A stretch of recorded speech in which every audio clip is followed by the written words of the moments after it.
everybody, this is Nash Plus here. Welcome to another video. This is gonna be a take two to the video. I tried doing it earlier, but myself, sorry, just making sure I was not doing the same mistake. Myself thought spoke for 30 minutes straight without the microphone, so that's fun. So I'm gonna be saying this story again. Hopefully you guys enjoyed the story, and let's get right into it. So.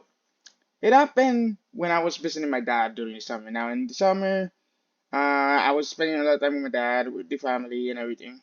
And at the time I had this drone. It was a DJI Mavic Mini, and I love it.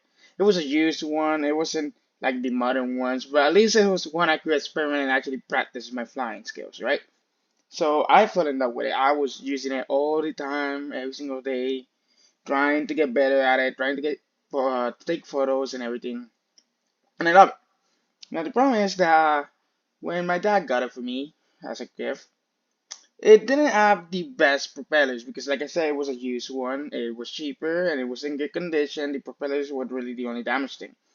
So I tried to get new propellers. The problem is that the company or the mail decided to give it to send it to the country, right? It sent it to the country, but for the past few weeks, it hasn't like fully sent it. Like they haven't sent it to us. So it's been in the same place for weeks. And then I got bored. I didn't want to wait more longer to use the drone, so I wanted to use the drone, right? I go outside, I get the drone ready, and then my dad is just like, hey, be careful, the wind is stronger and you don't have the strong propellers. And I'm like, okay, I promise I'm not gonna really send it that high. So I literally just start using it. I go a little bit higher, like a little bit, you know, I would normally do. I trust that if anything I could catch it myself. So I was in that height, and I was just doing my own thing and flying around, taking pictures, everything. And the wind starts coming down. So I'm like, you know what? I think it'd be a good thing to just bring it up a little bit higher to see more. But the wind has calmed down. So I do that, and I enjoy the flight and everything. And then when my drone is like, I think it was like in 30%, I decided to bring it back home. So I was trying to bring it back where I was, but the winds pick up. And because of it, the freaking drone couldn't fight it.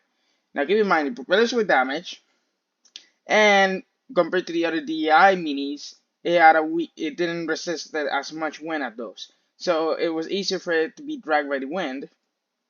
And I started panicking. I tried everything to get it back home, and the more longer I tried to fight it, the more it got drifted to the forest. And yeah, I decided as a last effort to just try to land it somewhere without it getting damaged and to get it, or to hopefully potentially get it. So I tried, but then the last thing I get is the last video seconds of when it crashed, and I got the last known location. So I pretty much screen record it. Well, not screen record. I take a picture of it, and I run to my dad. I'm panicked because I really did love this drone. I really enjoyed using it and everything. I told my dad about the situation and everything, and he was like, "Let's go get it." He did not give a crap that we were going to unknown territory. He was like, "We are gonna try to see if we can find it. You have the last known location. Let's go check." So me and him serving, we don't tell our family about it. So we running, and then when we get to the front, the security guard is like, "Hey, everything okay?" And we tell him the situation. He's like, "Okay, be careful." And we go through this private property. Now, this is a giant land of private property. But we weren't worried about that because usually people where we live in this country, everything, people usually are nice. They don't really have an issue or anything like that. So we weren't worried about that person if we potentially run into him. But when we enter, we start walking and we see like this giant iguana thing or whatever it was. I didn't really get exactly to see what it was, but it was big. It was climbing the tree. We were like, please be that the only thing we're gonna be seeing that's alive in this forest. So we start walking through the bushes. The bushes had thorns, and I was in shorts, and I just stretched my legs, stretched my arms. Same thing with my father. We were in a little bit of pain, but we were like, we need to do this. Give me the chance we can actually find this room. So we go through this forest, and all of a sudden we get to the river, and we know the drone is on the other side of the river, And then while we figure out to cross this tiny river, I'm like, I wish I could have just pushed it down sooner, like just make it land slow so over here, so that way it would have been easier to catch. But no, my dumbass decided to send it up in the air and just have fun. So we find a way to go across the river without like getting there and everything because it's slippery and everything. So we cross it, and then after like a few more minutes, we finally get to the area where it landed. Now, luckily, the area was like nice trees with like leaves on the floor and everything. It wasn't bushy or anything with thorns or any danger. So we were looking around for the drone for like 10, 15 minutes, and I checked the time. Like, look, that I know we've been looking around, but it's probably stuck on a tree. And I don't know about you, but I don't want to end up staying here at night with like no signal and nobody knowing where we at. So after both of us shown our alright, we after we both pretty much got sad about it, we pretty much decided it's better to just start getting home, right? So luckily I'm good at directions or I get remember directions. Because if I would have let my dad go, he would have made us go even deeper in the forest. So at least I got lucky with that. But now we go back, we start working for the bushes, we keep getting scratches with thorns, we get in pain and everything. We get to the river again, and then we try to climb this hill, but the problem is that hill had like thorns all over it. And I was telling my dad that we cannot climb this because if I try to climb this, my leg is gonna puncture those thorns. I'm gonna start bleeding on my leg. So we stopped trying to climb it, and then we like thinking what to do. And then throughout this, I just panic and I start crying because I never been so scared before in my life. Like we were in the middle of nowhere in unknown territory where any animal could be anywhere. Now, luckily, there's no poisonous animals in Puerto Rico, but it was scary. It was the first time I was in an actual forest experience with no signal or anything to feel safe. So I started panicking, and it was a new feeling. I never been scared to be in a forest, and my dad just comforts me. He tries to let me know that in 10 years from now we're gonna laugh about it, and I still laugh about it to this day. But yeah, keep in mind too, I was in a car accident like a few weeks ago, like a few weeks prior to that incident. So like I had my right bottom elbow was burned plus the thorns, and it was pain. But that's a story for another time. Either way, uh, we started deciding let's follow the river because I told him that we know there's a bridge this way.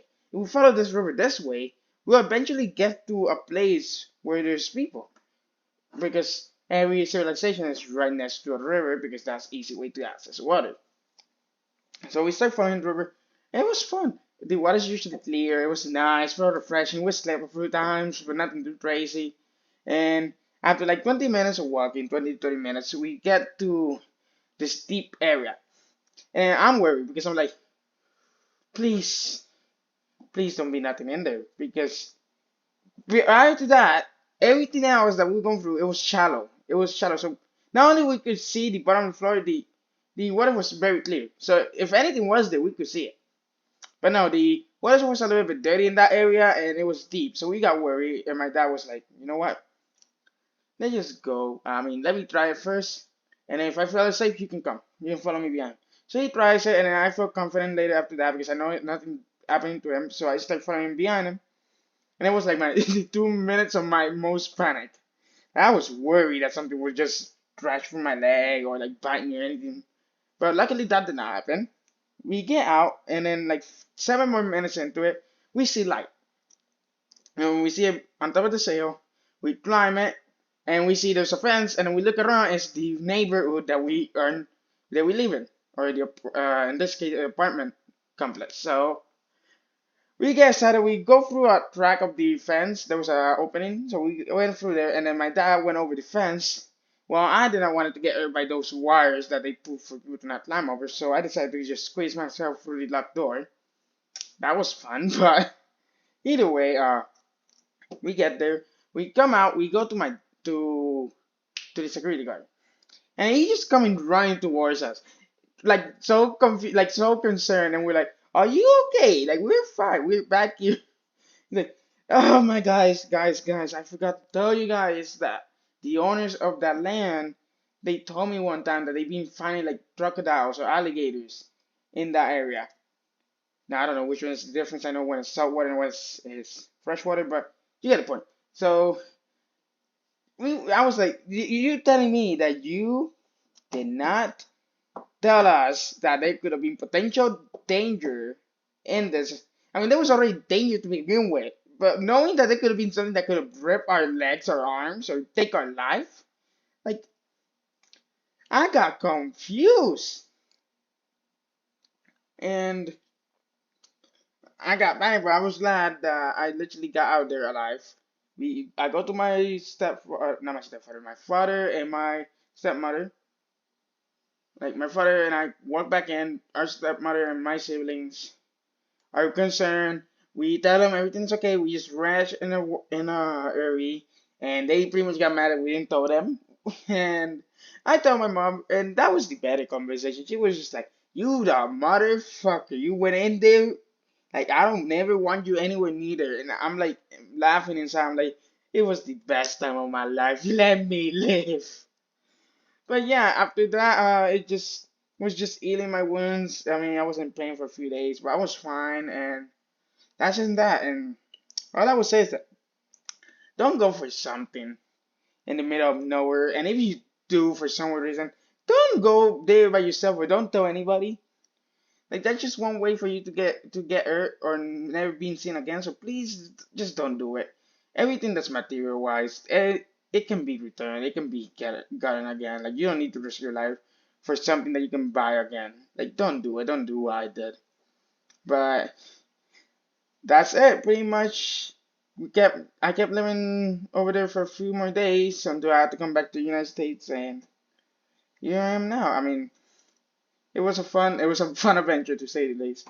But hopefully you all having a good day or a good afternoon. And I hope you guys have a good time with finals. Hopefully you guys are done with finals. And hopefully you guys are having a good December. And I really hope to make another video. Probably tomorrow because I need to go back into my normal schedule. But hope to see you guys again and hopefully you guys enjoy. Peace.